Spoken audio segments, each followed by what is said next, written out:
البدع والأهواء، أهل البدع العقائدية وأهل البدع السياسية. نقول بيننا وبينكم السلف، بيننا وبينكم الكتب، كان فيقول البدع. Bismillahirrahmanirrahim. Waalaikumsalam warahmatullahi wabarakatuh. Tentunya kalau dikatakan bahwasanya pada zaman sekarang tidak perlu rihlah untuk menuntut ilmu, rihlah dalam artian keluar dari rumah, bepergian untuk mencari ilmu di ahlinya, dikatakan tidak perlu karena sudah banyak fasilitas dalam hal ini yang memadai. Apakah ini benar? Tentunya jawabannya adalah tidak benar. Yang pertama, telah dijelaskan oleh Al-Imam Malik rahimahullahu ta'ala, la yasluhu akhiru hadhil ummah illa bima saluha bihi awwaluha. Tidak akan menjadi baik akhir dari umat ini kecuali dengan sesuatu yang membuat baik generasi awalnya. Baik. Demikian pula Allah Subhanahu wa ta'ala dalam Al-Quran mengabadikan perjalanan Nabi Musa untuk mencari ilmu. Dan ini dibahas sangat terkenal di dalam pembahasan para ulama tentang pentingnya rihlah dalam thalabul ilm. Disebutkan oleh Al-Khatib Al-Baghdadi dalam Rihlah Ashabil Hadis dan juga sejumlah ulama yang lain. Dan Allah mengabadikan ini dalam Al-Quran, di dalam kitab yang paling agung yang terus berlaku sampai hari kiamat sebagai pelajaran. Untuk apa? Untuk kita menempuh jalan yang seperti itu. Rihlah untuk thalabul ilm. Tayyib, sesuatu yang tidak mengikuti salaf dalam keadaan ini adalah perkara agama, maka dia boleh jadi akan rusak berkahnya, atau akan kecil berkahnya, atau mengalami berbagai macam kerugian. Tayyib, dan ma'ruf bahwasanya pendidikan di hadapan ahlinya itu jauh lebih bermanfaat daripada sekedar membaca buku atau mendengar rekaman. Semuanya baik, insya Allah baik dan halal, tetapi tetap saja hasilnya lain. Bayangkan kalau anak-anak sekolah itu sejak awal dia tidak sekolah, tapi juga cuma dikasih buku dan kaset rekaman, dikasih buku dan file-file rekaman. Apakah hasilnya sama dengan anak yang langsung diajar oleh ahlinya? Tentunya kita tidak mengatakan, oh mungkin di rumah tapi diajar ibunya dengan akhlak yang baik, diajar ayahnya dengan pemahaman yang baik, itu tetap dia kenyataannya diajar oleh ahlinya, berarti tetap pada hakikatnya dia berhadapan langsung dengan ahlinya, dibimbing pagi sore siang malam.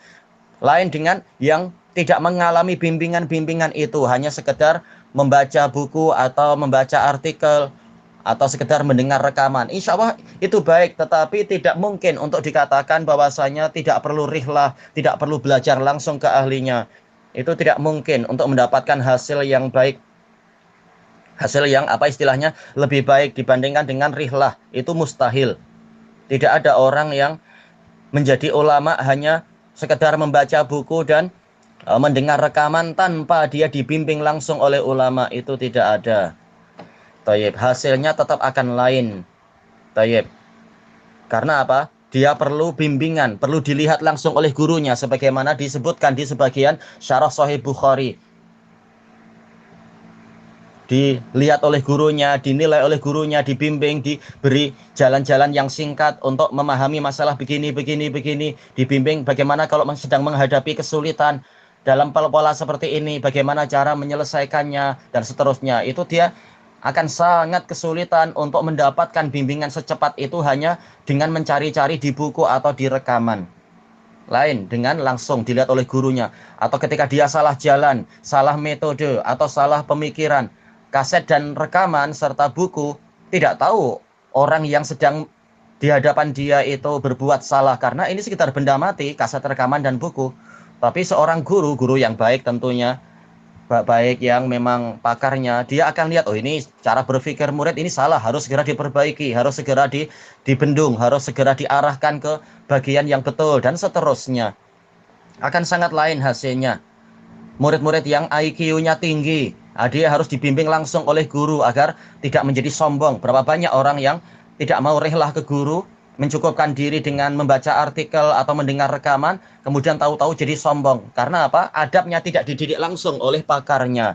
hasilnya jadi ujub, jadi sombong, jadi merasa sudah hebat, tidak memerlukan apa yang Allah Ta'ala dan Rasulnya serta para salaf lakukan, yaitu syariatkan, yaitu masalah rihlah untuk belajar langsung kepada ahlinya. Hasilnya akan sangat lain. Mungkin dari sisi hafalan, mungkin, sekedar mungkin, kita tidak mengatakan pasti.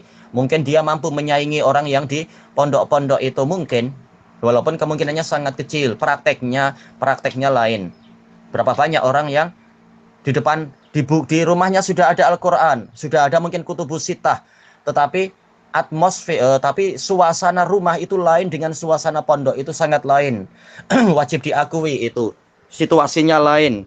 Situasi pondok kondusif, sangat mendukung untuk menghafal, untuk memusatkan perhatian dan sebagainya. Sementara di rumah itu lain. Makanya walaupun kita tidak mengatakan mustahil, tapi kemungkinannya sangat kecil untuk mampu fokus menghafal Quran, fokus menghafal hadis. Ini kita bicara tentang laki-laki ya. Yang untuk perempuan sesuai dengan pintu-pintu yang Allah bukakan, yang disyariatkan, bukan kita masuk kepada bid'ah TN, tidak akan diberkahi itu. Bid'ah tidak akan diberkahi. Tapi yang kita bahas adalah secara umum, perbedaan antara langsung belajar ke gurunya, ke seorang ahlinya dengan sekedar mencukupkan diri dengan rekaman atau buku di rumah, itu hasilnya akan sangat lain. Disiplinnya juga sangat lain. Kalau di rumah mungkin kita mendengarkan rekaman sambil duduk, sambil baring-baring, atau sambil kupas bawang, atau sambil menyapu. Hasilnya akan sangat lain dengan apa yang di majelis ilmu, yang mana Rasulullah SAW telah menyebutkan tentang diantara keberkahan majelis ilmu itu, apa itu? Wa majtama'a qaumun fi baitin min buyutillah yatluna kitaballah wa yatadarasunahu bainahum illa nazalat alaihimus sakinah wa ghasyiyatuhumur rahmah wa hafathumul malaikah wa dzakarahumullahu fi man 'indah. Tidaklah suatu kaum berkumpul di salah satu dari rumah-rumah Allah, mereka membaca kitabullah dan saling mengajarkan di antara mereka, kecuali akan turun kepada mereka ketentraman, mereka akan diliputi oleh rahmah, mereka akan dikerumuni oleh para malaikat dan disebut-sebut Allah dengan pujian di hadapan makhluk yang ada di sisinya. Syarat ini terpenuhi secara lengkap di majelis yang langsung belajar kepada pakarnya dan ahlinya. Sementara untuk di rumah mungkin beberapa syarat terpenuhi, tapi boleh jadi sebagian syarat tidak terpenuhi. Kita tidak mengatakan mustahil, tetapi tetap syarat itu akan terpenuhi di pondok-pondok Ahlus Sunnah wal Jamaah. Baik. Secara umum demikian. Kita tidak mengatakan yang tidak demikian pasti mustahil. Tidak, kita tidak memustahilkan. Cuma perbandingannya itu tidak akan sama. Tayyib, insya Allah demikian. Dan masih ada beberapa sisi yang lain. Dan kenyataannya membuktikan bagaimana orang yang belajar langsung di guru yang memang pakar. Bukan sekedar pakar hafalan saja ya. Tapi pemahaman yang baik, adab yang baik, niat yang baik, akhlak yang baik. Dengan apa? Tauhid, sunnah, dan ta'ah. Itu hasilnya insya Allah jauh lebih baik daripada sekedar di rumah mendengarkan rekaman, tak ada yang mengawasi, membaca buku, tidak ada juga yang mengawasi. Kalau salah, siapa yang memperbaiki, dan seterusnya, dia tidak tahu. Baik, boleh jadi pemikiran dia yang salah itu sudah ada jawabannya di buku yang ke-1000 di perpustakaan dia, atau di file yang ke mungkin berapa, 2000 dari file-file rekaman yang ada di laptop dia misalkan. Tetapi kapan dia akan mencapai file itu atau mencapai buku itu? Dalam keadaan pemikiran dia boleh jadi sudah semakin berurat dan berakar. Beda kalau langsung di hadapan guru.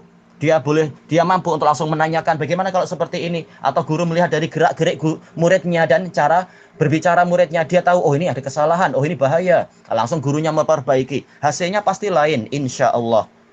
Tayyib.